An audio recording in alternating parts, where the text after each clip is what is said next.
Wahyu 11. Kemudian diberikanlah kepadaku sebatang bulu, seperti tongkat pengukur rupanya, dengan kata-kata yang berikut.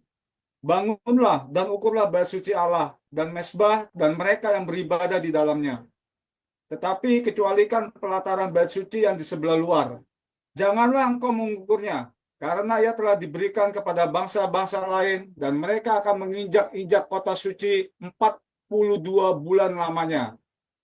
Dan aku akan memberi tugas kepada dua saksiku, supaya mereka bernubuat sambil berkabung 1260 hari lamanya. Mereka adalah kedua pohon zaitun dan kedua kaki dian yang berdiri di hadapan Tuhan semesta alam. Dan jikalau ada orang yang hendak menyakiti mereka, keluarlah api dari mulut mereka menghanguskan semua musuh mereka. Dan jikalau ada orang yang hendak menyakiti mereka, maka orang itu harus mati secara itu. Mereka mempunyai kuasa menutup langit, supaya jangan turun hujan selama mereka bernubuat. Dan mereka mempunyai kuasa atas segala air untuk mengubahnya menjadi darah, dan untuk memukul bumi dengan segala jenis malapetaka, setiap kali mereka menghendakinya. Dan apabila mereka telah menyelesaikan kesaksian mereka, maka binatang yang muncul dari jurang maut akan memerangi mereka dan mengalahkan serta membunuh mereka. Dan mayat mereka akan terletak di atas jalan raya kota besar, yang secara rohani disebut Sodom dan Mesir, di mana juga Tuhan mereka disalibkan. Dan orang-orang dari segala bangsa dan suku dan bahasa dan kaum melihat mayat mereka 3,5 hari lamanya. Dan orang-orang itu tidak memperbolehkan mayat mereka dikuburkan. Dan mereka yang diam di atas bumi bergembira dan bersuka cita mereka itu dan berpesta dan saling mengirim hadiah. Karena kedua nabi itu telah merupakan siksaan bagi semua orang yang diam di atas bumi. 3,5 hari kemudian masuklah roh kehidupan dari Allah ke dalam mereka, sehingga mereka bangkit dan semua orang yang melihat mereka menjadi sangat takut. Dan orang-orang itu mendengar suatu suara yang nyaring dari sorga berkata kepada mereka, naiklah kemari. Lalu naiklah mereka ke langit, diselubungi awan, disaksikan oleh musuh-musuh mereka. Pada saat itu terjadilah gempa bumi yang dahsyat, dan 1/10 dari kota itu rubuh. Dan 7.000 orang mati oleh gempa bumi itu, dan orang-orang lain sangat ketakutan. Lalu memuliakan Allah yang di sorga. Celakalah yang kedua sudah lewat. Lihatlah, celaka yang ketiga segera menyusul. Lalu malaikat yang ketujuh meniup sangkakalanya. Dan terdengarlah suara-suara nyaring di dalam sorga, katanya. Pemerintahan atas dunia dipegang oleh Tuhan kita, dan dia yang diurapinya.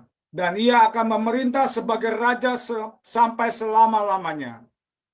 Dan ke-24 tua-tua yang duduk di hadapan Allah di atas tahta mereka tersungkur dan menyembah Allah sambil berkata, kami mengucap syukur kepadamu ya Tuhan Allah yang Maha Kuasa, yang ada dan yang sudah ada, karena engkau telah memangku kuasamu yang besar dan telah mulai memerintah sebagai raja. Dan semua bangsa telah marah, tetapi amarahmu telah datang, dan saat bagi orang-orang mati untuk dihakimi dan untuk memberi upah kepada hamba-hambamu, nabi-nabi dan orang-orang kudus, dan kepada mereka yang takut akan namamu, kepada orang-orang kecil dan orang-orang besar, dan untuk membinasakan barang siapa yang membinasakan bumi. Maka terbukalah bait suci Allah yang di sorga, dan kelihatanlah tabut perjanjiannya di dalam bait suci itu. Dan terjadilah kilat dan deru guru dan gempa bumi dan hujan es lebat. Demikianlah sabda Allah. Haleluya, terima kasih. Saudara, saya mau bicara 3 hal, tapi secara ringkas, bikin risama ya.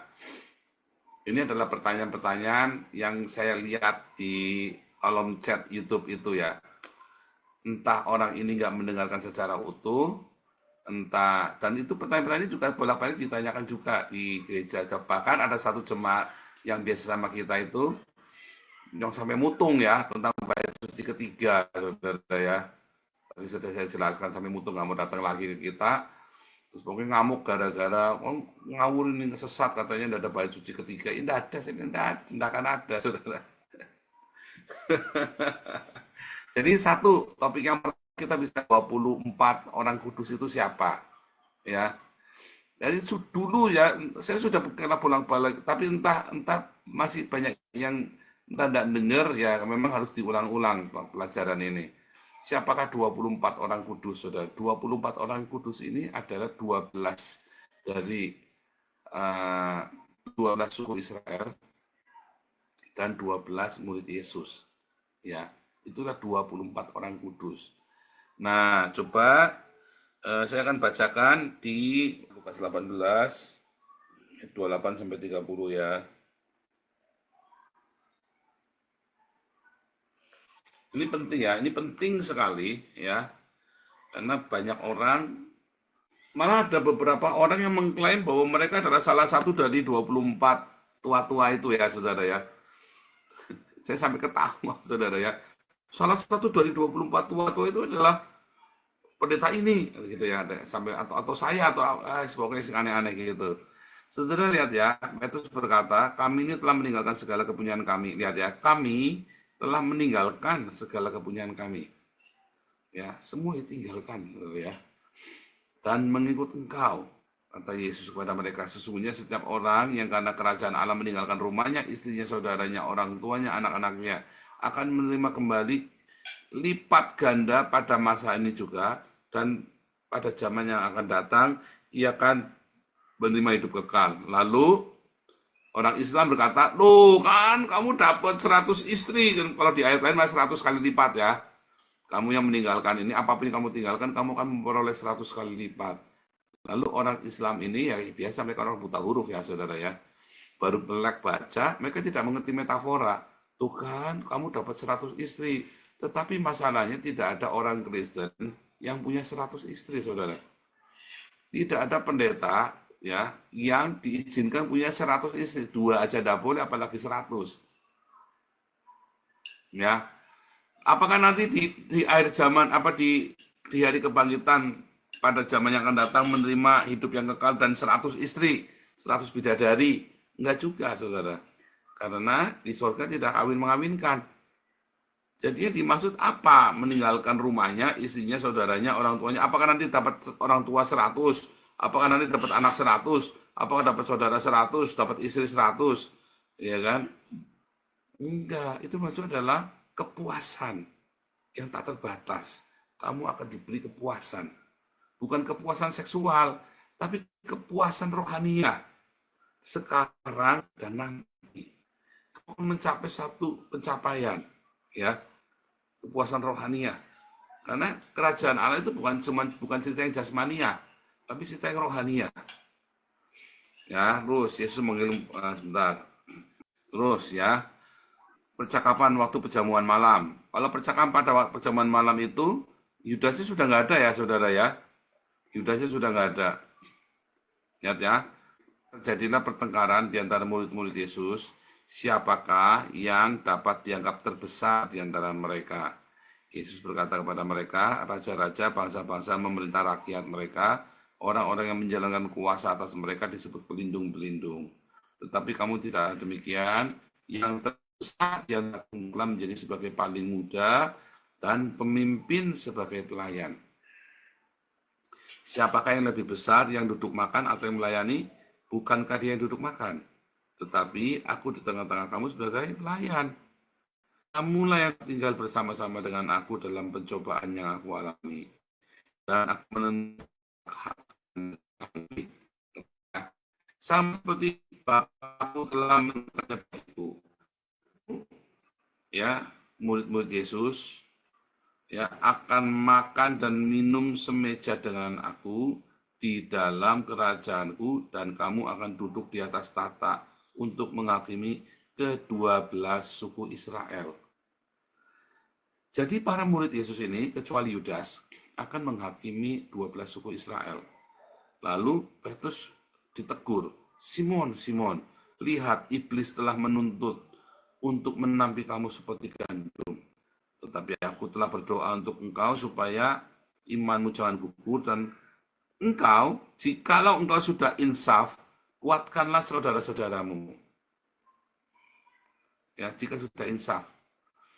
Jawab Petrus, Tuhan, aku bersedia masuk penjara dan mati bersama-sama dengan engkau.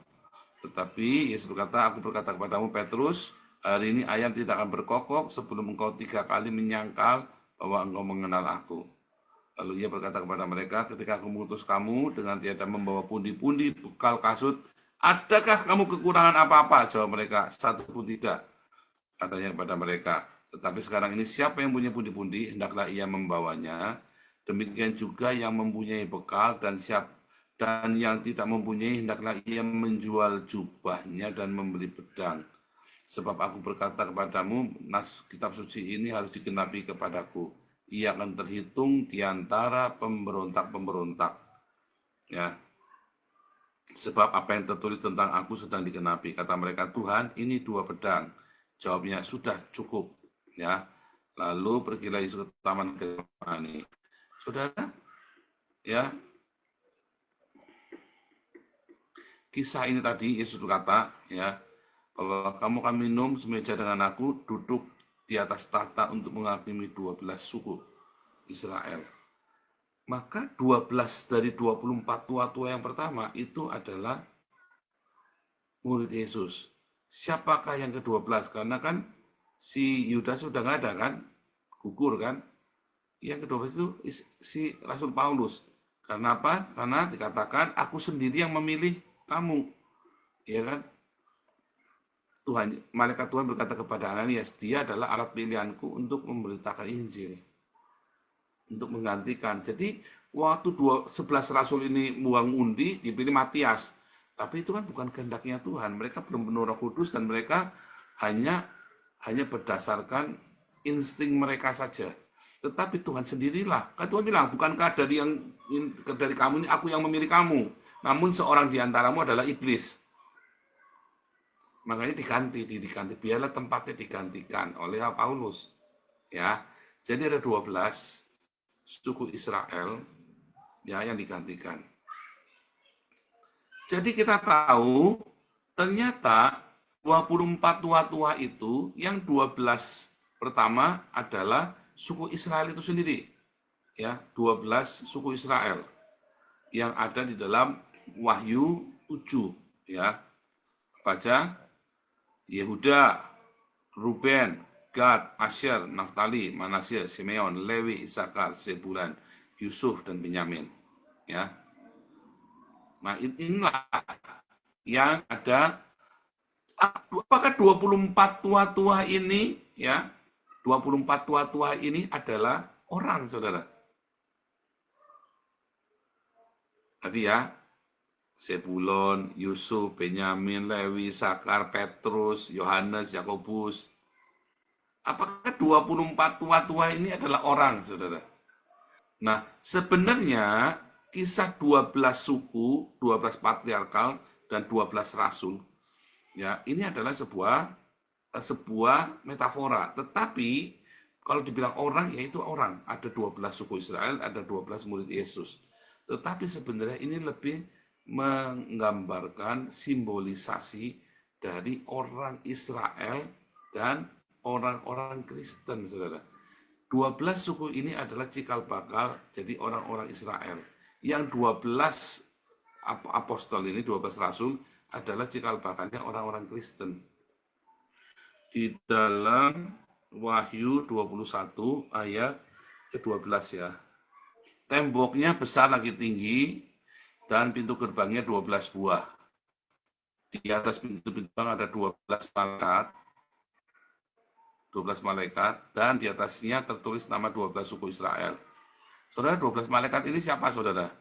Malaikat itu artinya apa? Malaikat pembawa pesan. Ya. Pembawa pesan kan, malak, ya kan? Angelo. Kurir. Yoab itu mengutus malak. Mengutus Angelo kepada Daud, ya kan? Tetapi Malak ini juga lagi cerita, utusan ini juga bisa cerita siapa? Apostol, saudara. Ya, bisa juga cerita apostol. Apostol kan juga utusan. Jadi temboknya besar lagi tinggi, pintu gerbangnya 12. Pintu gerbangnya ada 12 malaikat. 12 malaikat dengan 12 suku Israel. Itu lagi cerita 12 malaikat, yaitu yang mereka yang pergi kepada orang-orang Kristen dan yang pergi kepada orang-orang Israel yang asli. Ya, itulah 24 tua-tua yang ada di sorga itu. Jadi siapa? Itulah orang Israel dengan orang Yahudi. Orang Israel dan orang Yahudi mempunyai Tuhan yang sama, yaitu Yehova. Orang Israel dengan orang Kristen, Tuhan kita kan Yehova. Yesus, nah iya Yesus itu artinya Yehova menyelamatkan. Ya kan? Yesus itu artinya Yehova menyelamatkan. Jadi kalau orang Israel menyembah Yehova, kita juga menyembah Yehova. Sama. Ya. Nah, tapi harus ditulis, bedakan mana orang Yahudi, mana orang Israel, mana orang Kristen. Orang Israel diwakili dengan nama 12 suku Israel, orang Kristen, ya, suku Dan itu kan namanya diganti kan, suku Dan itu kan diganti sama si Manasye kan, ya kan, namanya suku Dan itu diganti sama Manasye. Lalu kalau Anda melihat si Yudas juga diganti sama Paulus kan, saudara ya. Itulah 24 suku. Lalu maknanya apa, saudara? Maknanya bahwa orang Israel dengan orang Kristen, ya mereka adalah tua-tua di surga. Itu kita ini adalah tua-tua di surga. Kita adalah yang memerintah kerajaan surga itu. Ya 24 tua-tua. Nanti kita balik lagi ke sana ya. Kita balik dulu ke dalam saksi Allah dulu, sudah jelaskan. Ada 2 saksi Allah. 2 saksi Allah ini siapa, saudara? 2 saksi Allah ini adalah pohon zaitun. Siapakah pohon zaitun? Pohon zaitun ini di dalam Roma 11 ya dikatakan Israel adalah pohon zaitun, ya.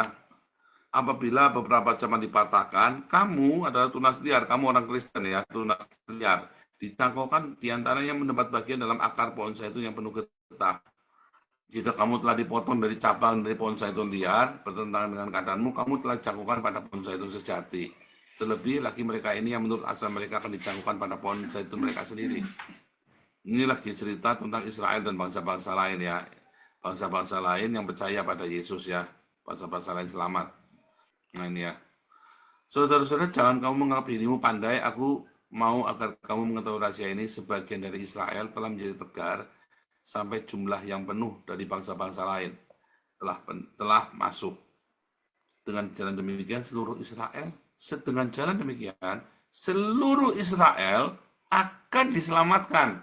Wah, artinya seluruh Israel itu tetap selamat, saudara. Jangan berkata orang Israel itu nggak selamat. Nanti kita skip dulu ya. Dalam Zakaria 4 juga dikatakan ya, maka berkatalah padaku, apa yang kau lihat? Tampak sebuah kandil dari emas, tempat minyaknya di bagian atasnya kandil ada 7 pelita dan 7 corot masing-masing pelita di atasnya. Ini terjemahnya salah, saudara. Terjemahnya yang benar itu di The Net Bible. Ya. Loh, pun ada. Nah, ini. What do you see? I replied, I see a menorah of pure gold with receptacle at the top and 7 lamps with 14 pipes going to the lamps. Ada 7 lampu dengan 14 pipanya, saudara. 14 saluran ya, minyaknya itu ya, going to the lamps. Artinya keisiannya sama. Tetapi ada 14, yaitu 7 sama 7. Ya. Dua terpisah. Satu kesaksian dengan 14. corong yaitu 7 dan 7. Ya. Kalau angka 7 tadi apa saudara? Angka 7 jubileum. Ya kan? Hari pembebasan. Ya kan? Angka jubileum itu kan. Nah, maka kesaksian ini akan dilakukan oleh orang Israel dan orang Yahudi yang punya kesaksian yang sama. Itu apa? Torah, Alkitabnya sama. Orang Yahudi sama orang Kristen itu Alkitabnya sama. Yang beda sama Islam, Alkitabnya beda sama kita. Tapi orang Yahudi dan orang Kristen punya Alkitab yang sama. Lalu orang Yahudi menambahkan Talmud, orang Kristen menambahkan Perjanjian Baru. Makanya mereka ini adalah dua saksi Allah. Ya, maka berkatalah ia padaku, apa yang kau lihat? Jawabku, aku melihat tampak sebuah kandil dari emas seluruhnya, tempat minyaknya di bagian atasnya kandil 7 pelita, 7 corot masing-masing, ya kan? 7 pelita, 7 corot masing-masing pelita di bagian atasnya, tadi 14 ya. Pohon zaitun ada terukir padanya, satu sebelah kanan tempat minyak dan satu sebelah kirinya. Ada pohon zaitunnya di dalam tempat minyaknya, pohon zaitun itu. Di pohon zaitun siapa? Terakhir ditanya ya. Nah, lalu berbicara aku kepadanya, apakah arti kedua pohon zaitun yang di sebelah kanan dan sebelah kiri kandil? Untuk kedua kali berbicara kepadanya, apakah arti kedua dahan pohon zaitun di samping kedua pipa emas yang menyalurkan cairan emas dari atasnya? Tidakkah kau tahu artinya semua ini? Jawabku, tidak Tuanku. Lalu ia berkata, inilah kedua orang yang diurapi Zakaria 4 ayat 14 yang berdiri dekat Tuhan seluruh bumi. Lihat ya, Zakaria 4 ayat 14 ya. Hebrew text. So he said, ya Vayomer ele seni bene hayitzar. Ya, seni bene hayitzar umatim adaun karena dia Adonai dia Kahares. Ya. Ini dalam logonya Hagios pakai seni beni hayitzar. Ya. Hayitzar itu oil anointing atau fresh, ya, diminyaki, ya, diminyaki hayitzar. Mana tadi ya sebentar. Kita lihat logonya Hagios ya. Nah, ini ya logonya Hagios itu ini ya, Shene Bene Hayitzar ya, Shene Bene Hayitzar. Logonya Hagios kita ya, dua saksi Allah. Nah, sebenarnya gambarnya bukan ini, gambar itu 14 corot, tapi saya nggak menemukan gambar yang baik, saudara. Saya udah berkali-kali minta digambarin, orang nggak ada yang bisa gambarkan. Ya, jadi logonya yang benar adalah bukan dua gini, tapi satu kaki Dian dengan 14. Ya, karena kita menyaksikan hal yang sama. Kita punya kesaksian yang sama. Ya, yaitu dalam Alkitab kita. Dari kejadian Maliaki. Lalu selanjutnya orang Yahudi punya Talmud, kami punya. Nah, itu tadi pertama kita punya 24 tua-tua, ternyata yang 12 adalah orang Yahudi, orang suku Israel, yang 12 adalah para rasul. Yang 12 itu cerita tentang Israel, yang 12 cerita tentang orang Kristen. Ternyata dua saksi Allah juga cerita yang sama. Yang satu adalah orang Israel yang punya ya. Kita lihat ya. Dalam Wahyu 12 dalam Wahyu 12 lagi ya, kembali. Dalam Wahyu 12, maka marahlah naga itu kepada perempuan itu lalu memerangi keturunan yang lain yang menuruti hukum-hukum Allah dan memiliki kesaksian Yesus. Dan ia tinggal berdiri di pantai laut. Hukum-hukum Allah itu adalah Torah, ya, hukum Allah. Kesaksian Yesus itu siapa? Ya kita orang Kristen yang punya kesaksian Yesus. Jadi orang Israel selamat nggak selamat karena dia punya Torah, dia percaya ya bahwa ada janji Allah di dalam Torah. Lalu ada kesaksian Yesus Kristus. Nanti kita bikin summary-nya ya. Sekarang yang ketiga, saudara, ya adalah bait suci. Ada bait suci yang pertama. Bait suci yang pertama kemudian dihancurkan oleh musuh Israel, yaitu Babylon. Bait suci Babel ya, Babel atau Babilonia. Bait suci yang kedua dimusnahkan oleh Roma. Apakah akan dibangun bait suci yang ketiga setelah 2000 tahun? Kalau itu dibangun bait suci, maka para rabi tidak punya kerjaan. Karena para imam akan lebih berkuasa daripada para rabai.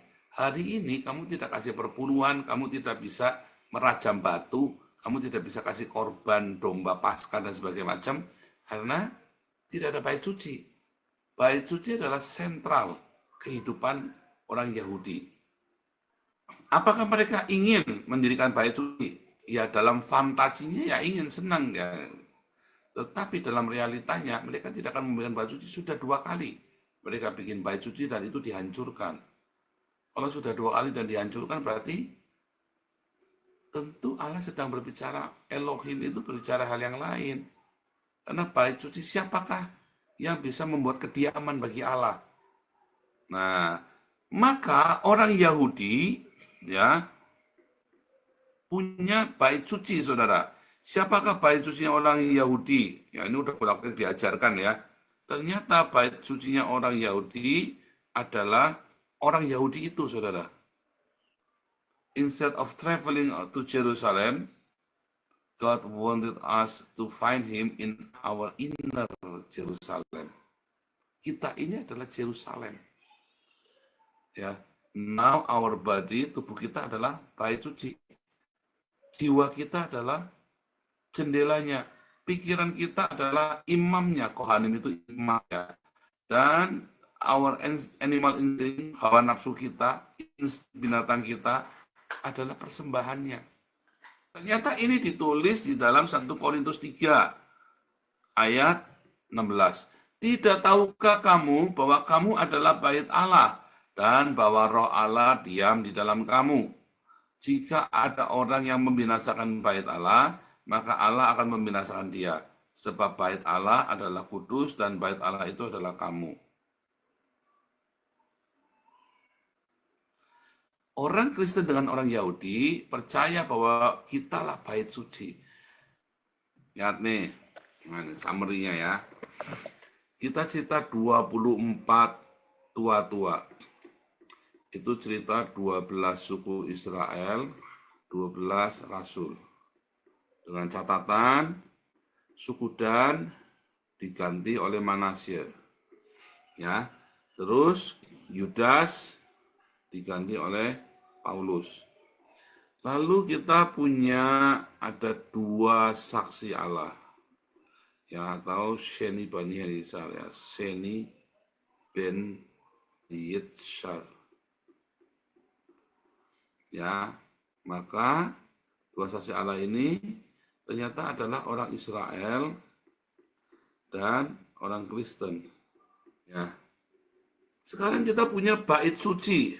Ternyata bait suci di dalam Talmud adalah Yahudi. Ternyata di dalam Alkitab, dalam New Testament, dalam Perjanjian Baru, bait suci itu adalah orang Kristen. Ya kan? Jadi ternyata 24 tua-tua, 2 saksi Allah, bait suci, itu lagi cerita orang Kristen dengan orang Yahudi. Dan kita punya pengajar yang sama, yaitu apa? Bagi Yahudi dan Kristen. Inti dari Torah adalah Matius 7 ayat 12. Segala sesuatu yang kamu kehendaki supaya orang perbuat kepada kamu, perbuatlah demikian juga kepada mereka. Itulah isi seluruh hukum Taurat dan kitab para nabi. Lalu kita buka ya di dalam Talmud juga, saudara ya. Dalam Talmud Sabat 31a ayat yang ke-6. Ini udah bolak-balik ya, jadi tolong yang sudah pintar sabar ya. Ya, dalam Talmud Sabat 31a ya. That which katanya Hillel ya, Hillel itu adalah kakeknya Gamaliel, Gamaliel itu adalah gurunya Paulus, rabai terkenal ya. Lalu Rabai Hillel berkata, apapun yang kamu benci orang lakukan kepadamu, janganlah kamu lakukan kepada yang lain. Sebab itulah the entire of the Torah. Yang sisanya itu cuma tafsir doang. Ayo belajar. Ya, saudara ya. Ternyata intinya itu sama. Sama dengan Talmud Sabat 31a ayat yang ke-6. Ternyata sama. Lalu di dalam Yahudi Kristen, di dalam Talmud Nedarim, di dalam Imamat 19, di dalam Matius 5, kasihilah musuhmu, jangan balas dendam. Kasihilah musuhmu, sesamamu, seperti dirimu sendiri.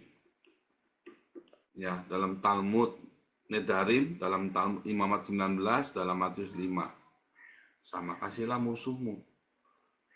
Maka orang Yahudi dengan orang Kristen punya pengajaran yang sama, punya ajaran yang sama persis, tertulis sama persis. Sehingga sebetulnya kita dengan orang Yahudi adalah beriringan. Jadi ketika kita memahami teologinya dalam Yahudi, saudara, maka Anda akan memahami juga ajaran Tuhan Yesus.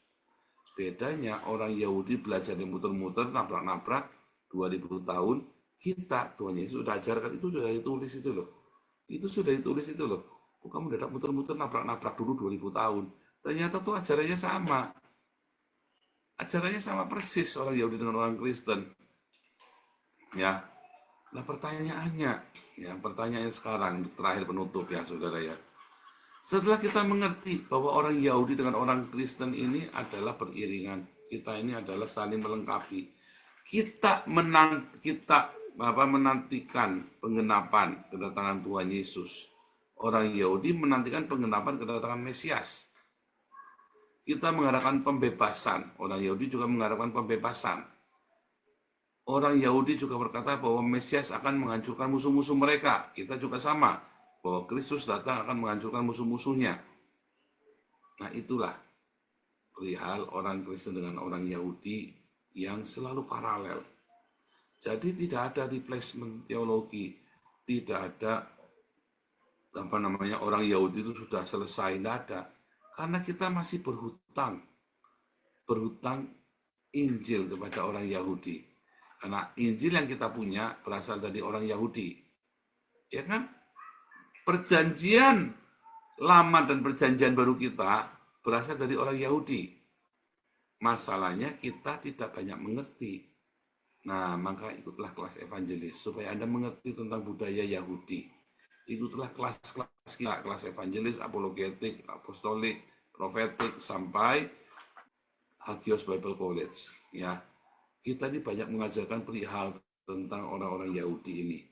Sehingga ketika kamu belajar, oh ternyata sama semua ya. Sama, saudara. Yang membedakan adalah mereka disunat dan kita tidak. Talmud adalah bagi orang-orang bersunat. Kita adalah bagi orang-orang yang tidak bersunat. Ya, oke. Tuhan Yesus